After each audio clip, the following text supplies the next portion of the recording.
Hey guys, today I made a trip to Dollar Tree, and that was specifically so I could buy some items that I could make this video for, and it's all $2 or under. Very inexpensive products, but they can be used in an emergency if you're lacking heat, light. It works great. I'll show you each one of these, and I'll even put links to the videos where I've turned each of these items into something that will heat, that will cook, and it will light in an emergency or a power outage. So this really works well. So follow along with me and I'll show you how to use each one of these items, and some of them for as little as $1.25, and they really work well. Now the first item I purchased was just common vegetable oil. I think this was like $1.25 or $1.50, so it's very inexpensive. And these little lamps, these oil lamps I made last year, are really simple to put together. You just need a mason jar, piece of wire, a small piece of copper, and then you can make these really simply. So when you first light them, you do get a little bit of smoke, but as it burns more, you get less and less smoke. So this is really something simple you can do for emergency lighting. It's just common everyday vegetable oil. Now, as I go through each item, I'm going to either put a link up above or down in the description. So look at both areas, or you can wait to the end of the video and then go through all the videos down below. But like I said, there'll be a link to the actual video where I made these little lamps last year, and they're super easy to do for emergency lighting, and they'll last quite a bit longer than a candle. You can refill them easy, and they're quite easy to put out just by blowing them out just like a regular candle, putting the lid back on them, and just storing them away in your pantry. The longer they stay in your pantry, the more that oil will wick, and the easier they'll light when you go to light them next time. Now the next item is these stainless steel sponges, and you can create this small little stove from an unused empty can. You could use a food can. In this case, I just used a little paint can I'd ordered online, and of course everything that I'm talking about, I'm putting links in the description, things that you may not find at your Dollar Tree store. So we've taken the piece of scouring pad steel, and then we're going to add some fuel to it, and I'll just demonstrate how easy to light. You can also cook on this, so this would also generate light and heat, and you'd be able to cook on it all at the same time. Now, as you can see, I've added these little L brackets to the side so you could set something on top of it and cook. And another thing to remember, the purity of your fuel is also going to determine the amount of light it puts out. So something that's really pure may put out a blue flame and not put out a lot of light, but in that case, it's not going to put out a lot of toxins into the air. So I'll just show you how this has 70% alcohol in there, so just light it. Super easy to light, and this will burn just like a candle. Takes a little bit while to get warmed up, but once it does, it burns quite well. It's a little bit hard to see the flame because it is a little bit more pure on the pure side, but if you go down to a 70% alcohol, you can see the flame a little bit better, and that's what I did. I did 70%, but if you go to a 91%, you'll see very little flame because it's burning so pure. Now, these tiny little bottles of rubbing alcohol are smaller than the ones you'd find at Walmart or some of your local drugstores. But anyways, they were only $1.25 each. One of them is 70% and one of them is about 90% purity. And make sure you don't go with the green rubbing alcohol. I know they've added something to it to cause that color, and that would not burn safely. So just remember that these two are perfect as a fuel source. I'm going to bring out a couple more items that I created. The next item that I'm using to fuel it is actually got 11 million views on that video. So I'm going to put that video right here as I'm going through each item and let you take a look at it. But that video in particular had 11 million views at the time of this filming, and this is a perfect fuel for it for an overnight power outage, an emergency. Let me bring those in and I'll show you exactly what I'm talking about. Now, these are all alcohol powered devices right here for light, heat, and even cooking. I made this one out of a pineapple juice can. This is the one that I featured in the video that got so many views, over 10 million views, over 11 million, I believe, at the time of this filming. And then different ones I showed in the video. And depending on how much you want it to flame, you can make these copper tubes coming out even longer. So take a look at that video. It's linked up at the top right.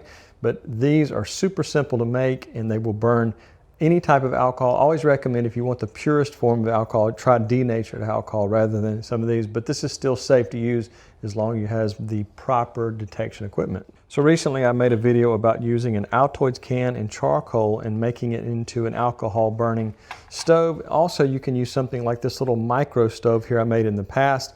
I'll just light that up for you. This is actually made from gel alcohol hand sanitizer. It's 70% alcohol, has a gel type base to it. But if you look closely, and it's kind of hard to tell, that is actually burning. It's putting off heat. So you could actually cook a very small meal on that, but just remember to be very careful because it burns so purely that you can't hardly see it Maybe if I put something dark behind it, you might be able to see the flame, but there's a little bit of a blue flame there. So something as simple as hand sanitizer could be used to cook, not put out a lot of light, but you could also put out a little heat in a very small room. But it's very hard to hold your hand close to this because it is putting out so much heat. So you wouldn't believe it, but there's a good bit of heat coming from there. And if I could find my temperature gauge, I'll give you a look at it right there. All right, so I've got my temperature probe here. And let's see, I've seen about 3 to 350 is jumping around there, 320. But as you can see, even something as simple as hand sanitizer can be used for emergency heat and even emergency cooking in a power grid down or power outage during a natural disaster. Now these little hand warmers are great. This is a pack of one, and so you need a couple, one for each pocket. But if you find yourself in an emergency situation, your car breaks down, you're on the side of the road, having a couple of these could really save you a lot of pain when your hands get extremely cold. So these were $1.25, so $2.50. Put these in your glove box and you have an emergency, it'd make a huge difference. Also, I've got a video where I actually made hand warmers out of this driveway heat ice melter, and if you'll take a look up above, I'll link the video up above and down below. I'll run out of spaces because I only can link so many videos inside the actual video, but down below you'll see the entire list of all videos. So if you wanted to make some yourself, they're a lot cheaper to produce them yourself, but if you just want to pick up a couple of these at the Dollar Tree, they could be life-saving in a situation where you have an automobile breakdown or you're just without power or heating for an extended period of time. These are great. They worked for, I believe it was 6 hours, and I think it said it could last up to 18 hours of heat. So I wanted to give you a close-up. For $1.25, we're talking about 18 hours of heat. And then if you look on the back, I'm not sure if I can get it in perfect focus there, but it could be up to 140 degrees of average temperature. So something like this could make a huge difference in a day or two if you had maybe half a dozen of these stored away in your pantry. So Crisco, this was one of the more expensive items that I purchased. I think it was $2, $3. It was one of the, like I said, the more expensive items. But last year I made videos on how to make Crisco candles, and they will burn for an extremely long time. Also, I had some of these fiberglass wicks. So you can take just ordinary Crisco and turn it into a long burning candle that you could use for heat, for light, and for even cooking. So take a look at that video. It'll be linked down below and up at the top right as well. Now they even carry things that are specifically labeled for emergency situations, power outage. These are 4-hour emergency candles from Dollar Tree, and I believe there's 6 of them in the package, so you can see that would burn for quite a while in a power outage situation. These are just normal everyday candles that someone might use in a table setting, but I will say that make sure that whatever kind of candles you get, make sure you get unscented, because some of the scented candles can put out certain things into the air. So if you're going to be burning candles for quite a while, 24, 48, or even 72 hours, you want ones that burn clean as possible and that don't have an odor to them. Now, something as simple as tuna in a can can be used as a stove itself. You can puncture a hole in the top and put a small wick in it, either from a piece of carbon felt. I'll put a link to carbon felt in the description, or you could use just ordinary, something a little bit more ordinary like cotton balls, or even just a strip of cotton from an old piece of clothing. Puncture the hole there, and I made sure that I purchased the ones that say in oil. As you can see right there, the oil itself will burn. It might put out just a little bit of smoke, but it will create a long burning oil in this can, and you can still, if you don't put anything toxic in there, you could still possibly eat the remainder after you're through with your candle, and it might actually heat it up as though it's been cooked. Now, as I mentioned earlier, hand sanitizer is an excellent source to use as heat, and I've got a video where I talked about how to take ordinary used eggshells and turn that into a fuel. I'll put that video up above, and I think it's something that tested the temperature, and it was something like 800 degrees, so it worked quite well. So if you didn't have access to this, you could make your own. Take a look at that video either up above or down below in the description. Now, in the past, I made a video about just using an everyday average roll of toilet paper, turning it into this specific heater. This is some paint cans that were unused. I've put one inside the other, and I've also surrounded the inner can to keep this from getting too hot. I put sand around the outside of the inside can. So as you can see, this would work excellent for putting out a lot of light and a lot of heat. So just a couple of the items that I talked about. ordinary rubbing alcohol, toilet paper, and having the right type of cans can make a huge difference. You can use something like a large juice can, pineapple juice can, and turn it into a heater. So it's just a matter of being very creative with the items you have, but something like this could be turned into something like a heater. The way you put this out, you can blow it out just like a candle, or smother it by covering it with a piece of metal, and it'll go out when it's starved of oxygen. So Dollar Tree has a lot of craft items like this little wire basket, but it also makes an excellent thing to cook above your sterno stove here. You could just use that. You could cook on it, small meal, small cup. You could cook dehydrated meals on it or anything, but as you can see, it heats up very quickly. My can is already starting to smoke. So just remember that you can be creative with some of the other items they have there, like these little wire baskets. Now this is another video I made recently. It was about taking just an ordinary soda can and turning it into a stove. What we did is we cut the soda can in half and put in some stainless steel mesh, and then we lit it. I put a hole in the top so you can refuel it. Of course, as it got hotter and hotter, the paint burned itself off. But just something as simple as a soda can could be turned into an emergency heater. You want to make sure that you do this where there's a good exhaust, maybe on the top of your stove where the fumes could be vented out. But again, something like the rubbing alcohol could be used, and you could even use the gel alcohol in these in an emergency situation. So emergency heat from these would be simple to put together. You just need a pair of safety gloves, a razor blade, and you could put all this together. A little bit of stainless steel screen mesh as well. So guys, I picked this perlite up in the springtime. This is something you may not find at your Dollar Tree this time of year, but it's a very small bag, and it's for using in house plants to lighten the soil a little bit. I took some of my stainless steel mesh, put it in just an ordinary tuna can.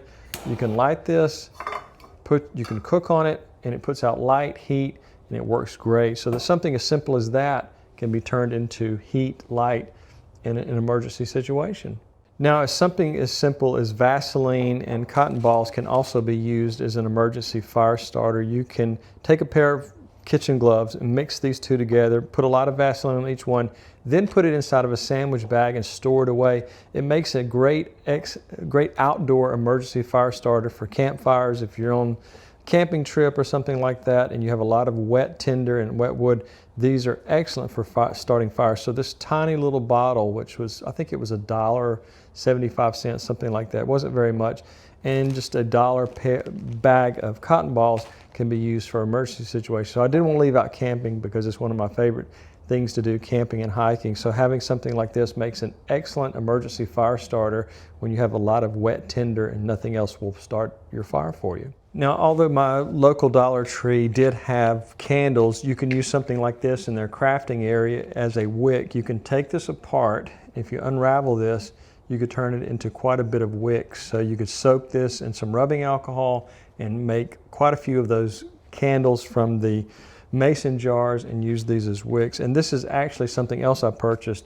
A mason jar, I took some of the vegetable oil and mixed it with salt, mixed the two together and just splash in just a little bit of rubbing alcohol, and you'll have an excellent fuel that will burn for quite a while. You put something like this in there and it can wick itself out. So something as simple as this rope, which I believe was $1, can be used very easily to make your own wicks, and there's quite a bit of it. You can find this in the crafting section at most Dollar Trees. Now, most Dollar Trees do sell individual rolls of paper towels, and so I had some of these stainless steel containers around the kitchen, had a lot of this stainless steel mesh left over, and you can take your either toilet paper or your paper towels and put them inside something like this, saturate it with a full bottle of your rubbing alcohol, and then light it, and you will have quite a heater. Super simple to put together, just requires just a few items to create heat and light. And if you have enough of this stainless steel mesh, you can actually cook a small pan on there. Of course, you want to be very careful around children and pets because these type of things are an open flame and they could turn over and cause a huge problem. So just remember, be very careful. Something like this, you might want to set it up inside of a kitchen sink in case it tips over on top of your stove or an unused fireplace. Something like that, these two would put out quite a bit of heat and light, and it's super easy to put together.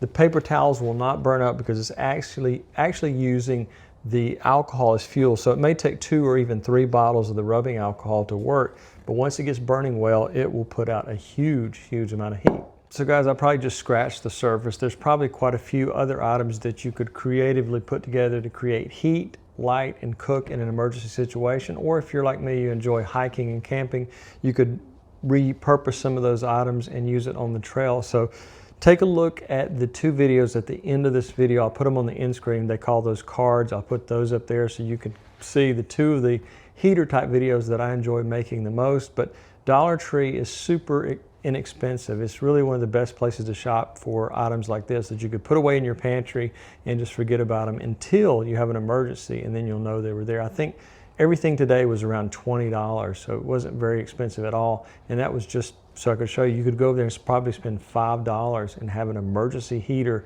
that you could cook and use for lighting in a power outage or a grid down situation. So guys, I really appreciate you watching. If you really want to help the channel grow, I have a Patreon with a lot of free PDFs you can take a look at if you want to become a member there. It's really simple to do, so just click on the link in the description. I really appreciate you watching, and have a great day.